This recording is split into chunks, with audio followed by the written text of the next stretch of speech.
j'ai fait ce métier, je visitais beaucoup petit avec mes parents les châteaux. On a fait le tour de France en fait, on a visité à peu près tous les châteaux qu'il pouvait y avoir. Beaucoup les musées aussi. Et c'était des ambiances qui me plaisaient beaucoup et le mobilier effectivement m'intéressait pour une raison pour une autre, mais en tout cas voilà, les tissus, c'est quelque chose qui m'intéresse beaucoup aussi, les couleurs, les ambiances, des décors voilà, qui me fascinaient.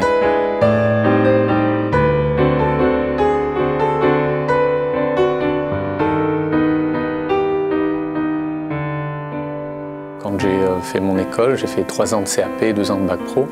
Je travaillais chez des tapissiers qui travaillaient pour le Mobilier National notamment, ou pour les antiquaires de la Rive-Gauche à Paris, des collectionneurs, des clients qui avaient des très beaux mobiliers chez eux.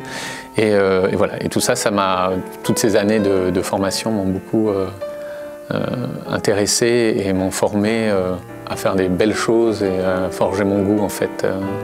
Dans le luxe en fin de compte.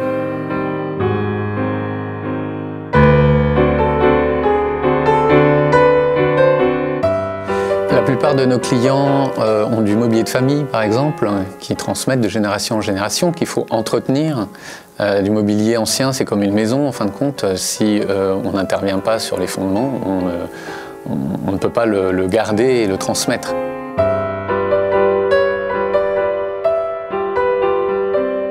Changer une garniture ou changer un tissu, ça peut paraître une chose un peu banale, mais en fin de compte, quand on travaille sur un siège, on va le dégarnir, donc on va enlever toute la garniture et tous les tissus qu'il y a dessus, et il va falloir intervenir parfois sur les bois à l'intérieur qui ont été abîmés, puisque le tapissier travaille avec des petits clous qui abîment le bois forcément au bout d'un moment.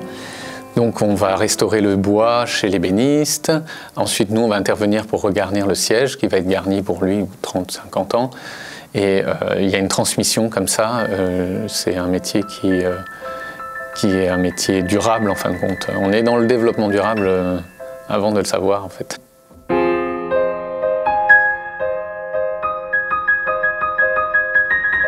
Ce sont des sièges qui datent donc du XVIIIe siècle par exemple, qui sont transmis de génération en génération. Et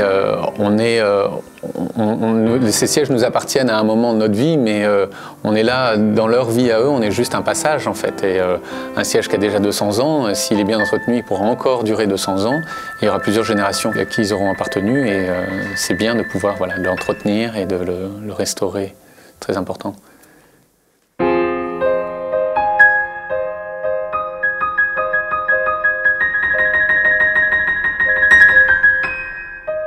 Le travail de tapissier doit mettre en valeur le bois du siège en fait. Nos garnitures sont là pour accompagner le travail de l'ébéniste et le mettre en valeur. Alors on va effectivement sur des beaux sièges mettre des beaux tissus. Il va falloir que tout ça s'accorde de manière harmonieuse, que l'un n'efface pas l'autre en fait si vous voulez. Il faut que le métier du tapissier doit rester discret mais en même temps mettre en valeur le siège en fait et le travail de l'ébéniste.